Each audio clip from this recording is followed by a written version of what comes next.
Thank you, Mr. Speaker. Today we gather in this place with heavy hearts, united by grief, shock and sorrow at one of the darkest days we have experienced as Australians.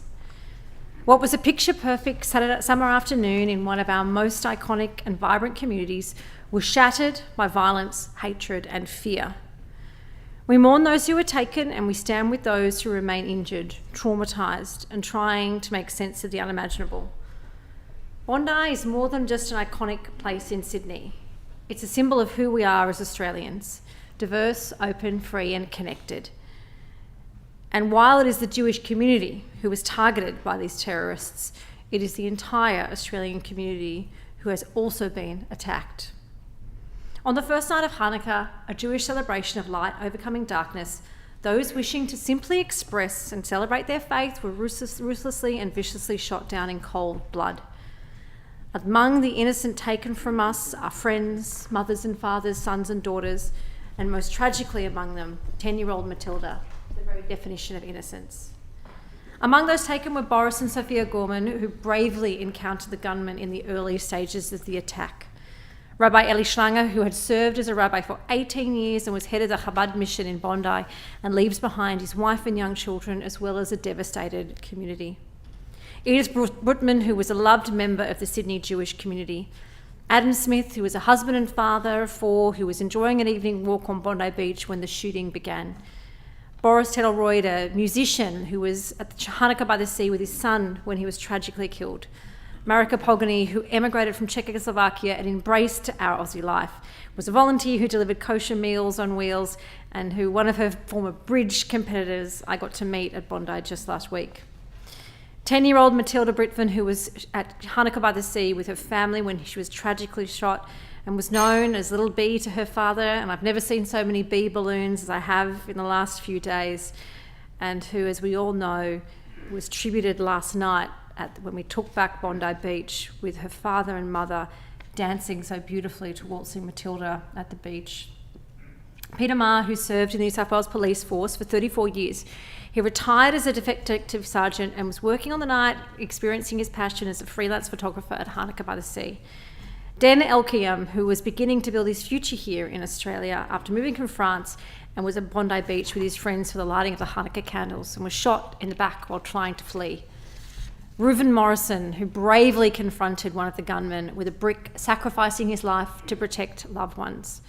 Tibor Weitzen, who was a father, a grandfather, and a great-grandfather who died shielding his loved ones. Alexander Kleitman, who survived the Holocaust as a child and moved from Ukraine to Australia after the war. Alexander's last moments were protecting his wife Larissa, his wife of 57 years, from those bullets. Rabbi Yaakov Levitan, who served as secretary of the Sydney Beth Din and was deeply involved in Chabad operations across Sydney. Tanya Tretiak, who was also a loved member of our Sydney community. May their memories be a blessing. I'm encouraged that together we will get there, and I know this because our communities across Sydney and New South Wales and Australia have responded, including my own community in North Shore.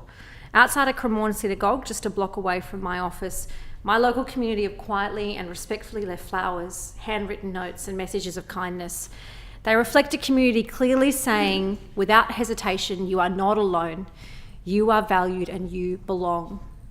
Our local Jewish community is an integral part of our North Shore community, and I've always stood shoulder to shoulder with them since I was elected, but particularly have done so in the last 2 years since October 7. I acknowledge Rabbi Mendelslavin and Rabbetzin Chaya, who I've stood with at Shabbat just on Friday and the memorial at Bondi Beach, as well as President Jonathan Hamburger. They are a part of us and they should always be able to show who they are freely and safely. I will stand with our local Jewish community and I'll continue to do so on behalf of our entire North Shore community. And combating anti-Semitism requires more than words of condemnation after tragedy strikes. It requires action, sustained, collective and courageous. In the face of darkness, we have also witnessed extraordinary light. We have seen the courage that reminds us of the very best of Australian mateship.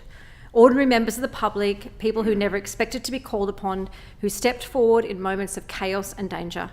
After hearing the gunshots ring out and the screaming of innocence, they ran towards that danger. They helped the injured, shielded strangers with their bodies, guided others to safety, and refused to turn away when it mattered most, even when it meant laying down their own lives. And the streets of heaven are too crowded with angels now.